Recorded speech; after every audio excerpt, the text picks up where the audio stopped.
ವೀಕ್ಷಕರೇ ನಮಸ್ಕಾರ. ನಾನು ನಿಮ್ಮ ನಾಗರಾಜ್ ಚೋಳು, ಪ್ರಖ್ಯಾತ ಜ್ಯೋತಿಷಿ, ವಾಸ್ತು ಹಾಗೂ ಸಂಖ್ಯಾಶಾಸ್ತ್ರಜ್ಞರು ಮಾತನಾಡ್ತಾ ಇರ್ತಕ್ಕಂಥದ್ದು. ವೀಕ್ಷಕರೇ,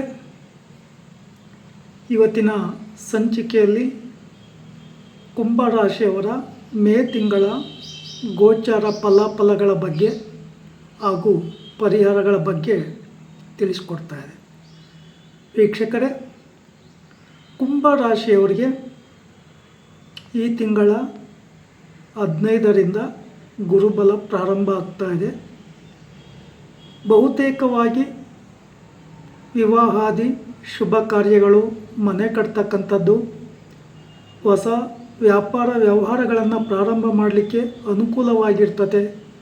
ನೀವು ವಾಹನಗಳನ್ನು ತೆಗೆದುಕೊಳ್ಳಿಕ್ಕಾಗಿರ್ಬೋದು ಅಥವಾ ಮತ್ತಿತರ ವಿಚಾರಗಳಿಗೆ ಹಾಗೂ ದೂರ ಪ್ರಯಾಣ, ಪುಣ್ಯಕ್ಷೇತ್ರಗಳ ದರ್ಶನ ಮಾಡ್ತಕ್ಕಂಥದ್ದು, ಇನ್ನೂ ಮುಂತಾದಂಥ ವಿಚಾರಗಳಿಗೆ ತುಂಬ ಉತ್ತಮವಾದಂಥ ಸಮಯ ಬರ್ತಾ ಇದೆ. ಈ ಅವಕಾಶವನ್ನು ಸರಿಯಾದ ರೀತಿಯಲ್ಲಿ ಸದುಪಯೋಗ ಪಡಿಸ್ಕೊಂಡು ಶುಭ ಫಲಗಳನ್ನು ಪಡ್ಕೊತಕ್ಕಂಥದ್ದು ಬಹಳ ಉತ್ತಮ. ಅದೇ ರೀತಿ ನಿಮಗೆ ಈ ತಿಂಗಳ ಅಂತ್ಯಕ್ಕೆ ನಾಗದೋಷ ಪ್ರಾರಂಭ ಆಗ್ತದೆ. ಸ್ವಲ್ಪ ಎಚ್ಚರಿಕೆಯನ್ನು ವಹಿಸಿ, ಅಥವಾ ಶ್ರೀ ಕ್ಷೇತ್ರ ಕುಕ್ಕೆ ಸುಬ್ರಹ್ಮಣ್ಯದಲ್ಲಿ ಸರ್ಪ ಸಂಸ್ಕಾರ ಶಾಂತಿ ಹೋಮ, ಆಸ್ತೇಶ ಬಲಿ, ನಾಗ ಪ್ರತಿಷ್ಠೆಯನ್ನು ಮಾಡಿಸ್ತಕ್ಕಂಥದ್ದು, ಅಥವಾ ಸುಬ್ರಹ್ಮಣ್ಯ ದೇವರಿಗೆ ಮಂಗಳವಾರಗಳಂದು ಪೂಜೆಯನ್ನು ಮಾಡಿಸ್ತಕ್ಕಂಥದ್ದು ಬಹಳ ಉತ್ತಮವಾಗಿರ್ತದೆ. ಅದಲ್ಲದೆ ನಿಮಗೆ ಹತ್ತಿರದ ನಾಗನ ಸಾನ್ನಿಧ್ಯಗಳಲ್ಲಿ ಮಂಗಳವಾರ, ಷಷ್ಠಿ, ಪಂಚಮಿ ಇರುವ ದಿನಗಳಂದು ನಾಗ ದೇವರಿಗೆ ಹಾಲಿನ ಅಭಿಷೇಕ ಮಾಡಿಸ್ತಕ್ಕಂಥದ್ದು, ಪಂಚಾಮೃತಾಭಿಷೇಕ ಮಾಡಿಸ್ತಕ್ಕಂಥದ್ದು, ಎಳನೀರಿನ ಅಭಿಷೇಕ ಮಾಡಿಸ್ತಕ್ಕಂಥದ್ದು ಉತ್ತಮವಾಗಿ ಇರ್ತದೆ.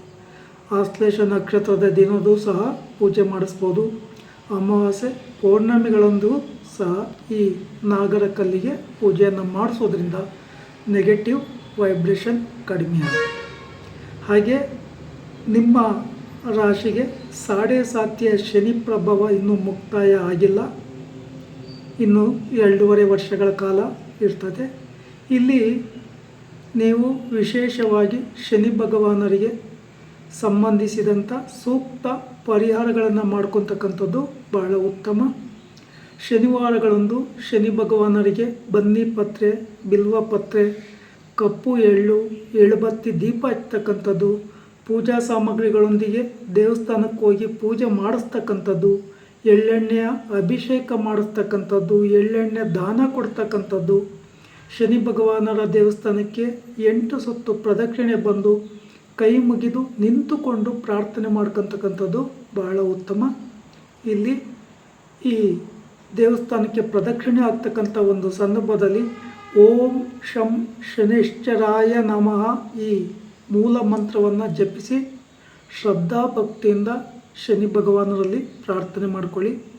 ಶನಿವಾರಗಳಂದು ಕಟಿಂಗ್ ಶೇವಿಂಗ್ ಎಲ್ಲ ಮಾಡಿಸ್ಬಾರ್ದು. ಕಪ್ಪು ಮತ್ತು ನೀಲಿ ಬಣ್ಣದ ಬಟ್ಟೆಗಳು ಉತ್ತಮ ಅಲ್ಲ.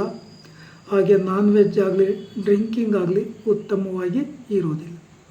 ಇಲ್ಲಿ ವಿಶೇಷವಾಗಿ ಶನಿವಾರಗಳಂದು ಹೊಸ ವ್ಯಾಪಾರ ವ್ಯವಹಾರಗಳನ್ನು ಮಾಡೋದಾಗಲಿ, ಅಥವಾ ಮನೆ ತೆಗೆದುಕೊಂಬೋದು, ಕಟ್ಟಡಗಳನ್ನು ಕಟ್ತಕ್ಕಂಥದ್ದು, ವಾಹನಗಳನ್ನು ತೆಗೆದುಕೊತಕ್ಕಂಥದ್ದು ಇದಕ್ಕೆ ಉತ್ತಮವಾದಂಥ ದಿನ ಆಗಿರೋದಿಲ್ಲ. ರಾತ್ರಿಯ ವೇಳೆ ಪ್ರಯಾಣ ಮಾಡ್ತಕ್ಕಂಥ ಒಂದು ಸಂದರ್ಭಗಳಲ್ಲಿ ತುಂಬ ಎಚ್ಚರಿಕೆಯನ್ನು ವಹಿಸ್ತಕ್ಕಂಥದ್ದು ಬಹಳ ಉತ್ತಮ. ಇಲ್ಲಿ ನಿಮ್ಮ ರಾಶಿಗೆ ಯಾವುದಾದ್ರೂ ಭೂಮಿ ಕಲಹ, ಪೊಲೀಸ್ ವ್ಯಾಜ್ಯ ಅಥವಾ ಕೋರ್ಟ್ ಕಚೇರಿಗಳ ವಿಚಾರಗಳು ಇದ್ದಂಥ ಒಂದು ಸಂದರ್ಭದಲ್ಲಿ ನೀವು ಅಂದುಕೊಂಡ ರೀತಿಯಲ್ಲಿ ಶುಭ ಫಲಗಳು ಸಿಗೋದು ಕಷ್ಟ ಸಾಧ್ಯ ಆಗಿರ್ತದೆ. ಹಾಗಾಗಿ ತುಂಬ ಹೆಚ್ಚಿನ ಜಾಗರೂಕತೆಯನ್ನು ವಹಿಸ್ತಕ್ಕಂಥದ್ದು ಬಹಳ ಉತ್ತಮ. ಹಾಗೆಯೇ ಆರೋಗ್ಯಕ್ಕೆ ಸಂಬಂಧಪಡಿಸಿದ ವಿಚಾರಗಳಲ್ಲಿ ಅಲ್ಲೂ ಸಹ ನೀವು ಆಹಾರ ಪದಾರ್ಥಗಳನ್ನು ತೆಗೆದುಕೊಳ್ಳುವಾಗ ಅಥವಾ ತಂಪು ಪಾನೀಯಗಳ ಸೇವನೆ ಮತ್ತಿತರ ಸಂದರ್ಭಗಳಲ್ಲಿ ಹೆಚ್ಚಿನ ಜಾಗರೂಕತೆಯನ್ನು ವಹಿಸ್ತಕ್ಕಂಥದ್ದು ಬಹಳ ಉತ್ತಮ. ಅಪರಿಚಿತರೊಡನೆ ವ್ಯವಹಾರವನ್ನು ಮಾಡ್ತಕ್ಕಂಥ ಒಂದು ಸಂದರ್ಭಗಳಲ್ಲಿಯೂ ಸಹ ತುಂಬ ಎಚ್ಚರಿಕೆಯನ್ನು ವಹಿಸಬೇಕಾಗ್ತದೆ. ಸಾಧ್ಯ ಆದರೆ ಗಣಪತಿ ದೇವರಿಗೆ ಗರಿಕೆ ಪತ್ರೆಯ ಹಾರ ಅಥವಾ ಗರಿಕೆ ಪತ್ರೆಯನ್ನು ಕೊಟ್ಟು ಪೂಜೆ ಮಾಡಿಸ್ತಕ್ಕಂಥದ್ದು, ಬಿಲ್ವ ಪತ್ರೆಯನ್ನು ಕೊಟ್ಟು ಪೂಜೆ ಮಾಡಿಸೋದ್ರಿಂದ ನೆಗೆಟಿವ್ ವೈಬ್ರೇಷನ್ ಕಡಿಮೆ ಆಗಿ ಶುಭ ಫಲಗಳು ಸಿಗುವ ಸಾಧ್ಯತೆಗಳು ಹೆಚ್ಚಾಗಿ ಇರ್ತದೆ. ವೀಕ್ಷಕರೇ, ನಿಮ್ಮ ರಾಶಿಗೆ ವಿಶೇಷವಾಗಿ ಬುಧವಾರಗಳಂದು, ಶುಕ್ರವಾರಗಳಂದು ಹೊಸ ವ್ಯಾಪಾರ ವ್ಯವಹಾರ ಮಾಡಲಿಕ್ಕೆ ಉತ್ತಮ ದಿನ ಆಗಿರ್ತದೆ. ಈ ದಿನಗಳಲ್ಲಿ ರಾಹುಕಾಲ, ಯಮಗಂಡ ಕಾಲಗಳನ್ನು ಬಿಟ್ಟುಕೊಂಡು ನೀವು ಹೊಸ ವ್ಯಾಪಾರ ವ್ಯವಹಾರಗಳನ್ನು ಪ್ರಾರಂಭ ಮಾಡೋದು ಬಹಳ ಶುಭವಾಗಿ ಇರ್ತದೆ. ಅದೇ ರೀತಿ ಪಂಚಾಂಗ ಸಿದ್ಧಿ ನೋಡಿಕೊಂಡು ಮಾಡ್ತಕ್ಕಂಥದ್ದು ಶುಭಪ್ರದ.